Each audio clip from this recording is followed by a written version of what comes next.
Pancasila sebagai dasar negara memiliki sejarah yang panjang dan sakral untuk bangsa Indonesia. Bagaimana sejarah lahirnya Pancasila? Mulai dari apa itu Pancasila, proses perumusannya, hingga dijadikan sebagai dasar negara. Mari kita bahas bersama-sama hal ihwal Pancasila di video berikut ini.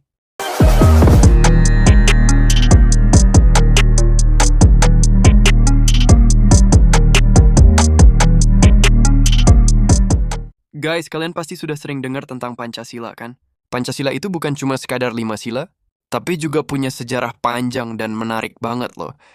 Awalnya, Pancasila dirumuskan untuk menjadi pedoman hidup berbangsa bagi kita semua. Pancasila lahir melalui proses yang panjang dan penuh diskusi dari berbagai tokoh penting Indonesia. Mereka berjuang untuk menyusun dasar negara yang bisa menyatukan semua keberagaman yang ada di Indonesia.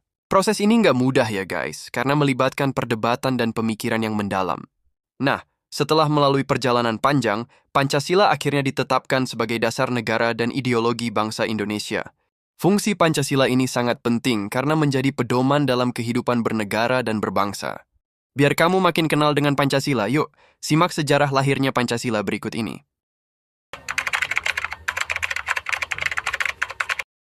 Secara etimologis, Pancasila berasal dari bahasa Sanskerta. Kata panca berarti 5 dan sila berarti dasar atau prinsip. Jadi Pancasila adalah 5 prinsip utama yang menjadi fondasi dan pedoman hidup bagi kita sebagai bangsa Indonesia. Setiap sila dalam Pancasila mencerminkan nilai-nilai moral, sosial, dan politik yang diharapkan menjadi panduan bagi kita semua. Nilai-nilai ini menjaga agar kehidupan bermasyarakat tetap harmonis dalam keberagaman. Dengan hadirnya Pancasila, kita punya pedoman untuk menciptakan harmoni di antara berbagai suku, agama, dan budaya yang ada di Indonesia. Prinsip-prinsip ini juga menekankan pentingnya toleransi, gotong royong, dan keadilan sosial. Pancasila benar-benar jadi pilar kokoh dalam menjaga persatuan dan kesatuan bangsa kita deh pokoknya. Terus gimana sih sejarah dari lahirnya Pancasila? Pancasila lahir melalui proses yang panjang dan melibatkan diskusi serta musyawarah oleh para pendiri bangsa ya guys. Gagasan tentang dasar negara Indonesia mulai muncul ketika Jepang mengalami kekalahan dalam Perang Dunia II. Saat itu, Jepang membentuk Badan Penyelidik Usaha-Usaha Persiapan Kemerdekaan Indonesia, BPUPKI, pada 29 April 1945 setelah menjanjikan kemerdekaan Indonesia. Tugas utama BPUPKI adalah merumuskan dasar negara yang akan menjadi fondasi bagi Indonesia setelah kemerdekaan. Pada sidang BPUPKI pertama yang berlangsung dari 29 Mei hingga 1 Juni 1945, muncul banyak usulan mengenai dasar negara, termasuk dari 3 tokoh utama yaitu Muhammad Yamin, Supomo, dan Soekarno. Pancasila lahir pada tanggal 1 Juni 1945 dalam pidato yang bersejarah oleh Soekarno. Inilah mengapa tanggal tersebut kemudian diperingati sebagai Hari Lahir Pancasila.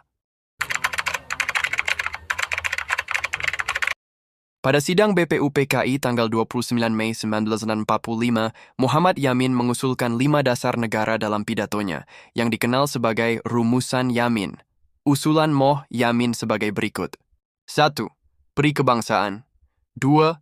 Peri kemanusiaan. 3. Peri ketuhanan. 4. Peri kerakyatan. 5.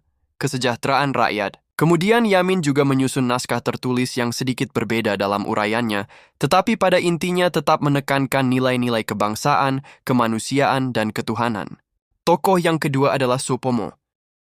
Sebagai salah satu anggota BPUPKI, Supomo juga memberikan pandangannya tentang dasar negara. Dalam pidatonya pada tanggal 31 Mei 1945, ia lebih menekankan konsep negara integralistik di mana negara dan rakyat merupakan satu kesatuan yang tak terpisahkan. Walaupun rumusan Pancasila versi Supomo kurang eksplisit dibanding Soekarno dan Yamin, tetapi ide-idenya berkisar pada prinsip-prinsip sebagaimana berikut. 1. Persatuan. 2. Kekeluargaan. 3. Kebudayaan. 4. Keadilan sosial. 5. Ketuhanan. Kemudian tokoh selanjutnya adalah Soekarno. Di mana pada 1 Juni 1945, Soekarno menyampaikan pidato yang memperkenalkan 5 prinsip dasar yang ia beri nama Pancasila. 5 prinsip tersebut adalah 1. Kebangsaan Indonesia. 2. Internasionalisme atau peri kemanusiaan. 3. Mufakat atau demokrasi. 4. Kesejahteraan sosial. 5. Ketuhanan yang berkebudayaan.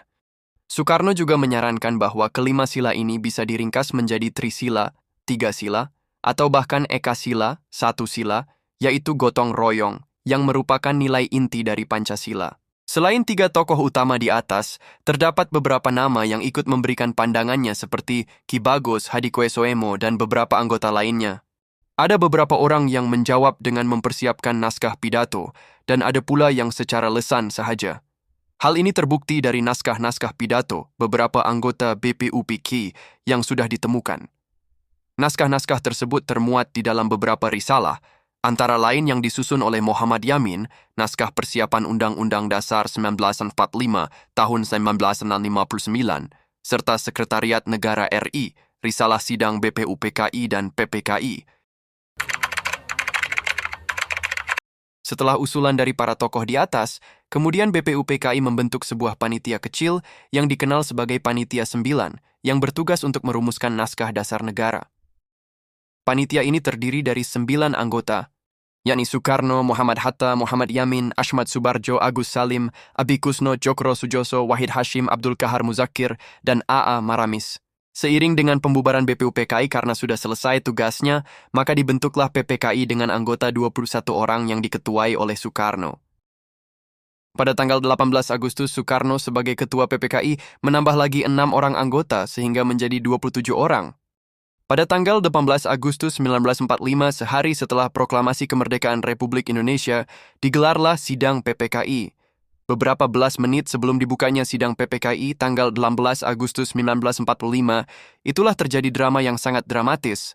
Dalam drama tersebut terdapat 4 orang yang berembuk intensif. Kejadian tersebut syarat dengan argumentasi dan menguras emosi. Hingga pada akhirnya mereka bersepakat untuk menyoret 7 kata dalam Piagam Jakarta dan diubah menjadi Ketuhanan Yang Maha Esa. Keempat orang tersebut adalah Ki Bagus, Kasman, Teuku Hasan, dan Hatta. Begitu sidang PPKI tanggal 18 Agustus 1945 dibuka, Hatta langsung menyampaikan 4 usul perubahan atas naskah Piagam Jakarta, 22 Juni 1945, yaitu 1. Kata mukadimah diganti dengan kata pembukaan. 2. Anak kalimat berdasarkan ketuhanan dengan kewajiban menjalankan syariat Islam bagi pemeluk-pemeluknya diganti menjadi berdasar atas ketuhanan yang Maha Esa. 3. Pasal 6 ayat 1. Presiden ialah orang Indonesia asli dan beragama Islam diganti kalimat Presiden ialah orang Indonesia asli. Dan 4.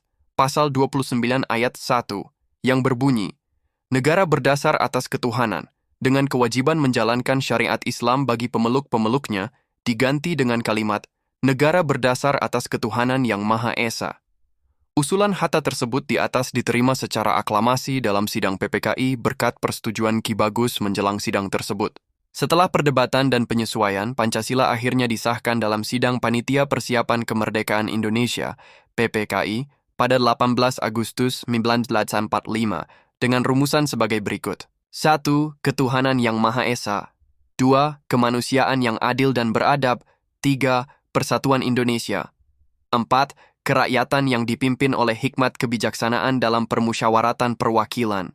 5. Keadilan sosial bagi seluruh rakyat Indonesia. Rumusan inilah yang menjadi dasar negara Indonesia hingga sekarang ya guys. Fungsi Pancasila itu luas banget guys. Selain jadi dasar negara, Pancasila juga berperan sebagai ideologi dan pandangan hidup yang mengarahkan masyarakat dalam berperilaku. Selain itu, Pancasila juga berfungsi sebagai alat pemersatu bangsa, membantu menciptakan norma dan nilai yang mendukung kerukunan di tengah perbedaan yang ada. Adanya Pancasila diharapkan masyarakat dapat hidup rukun dan damai. Pancasila mengajak kita untuk saling menghormati dan menerima perbedaan, sehingga kita bisa bersama-sama membangun bangsa yang lebih baik. Nah, dalam konteks ini, Pancasila bukan sekadar teori, tetapi menjadi pedoman nyata dalam kehidupan sehari-hari.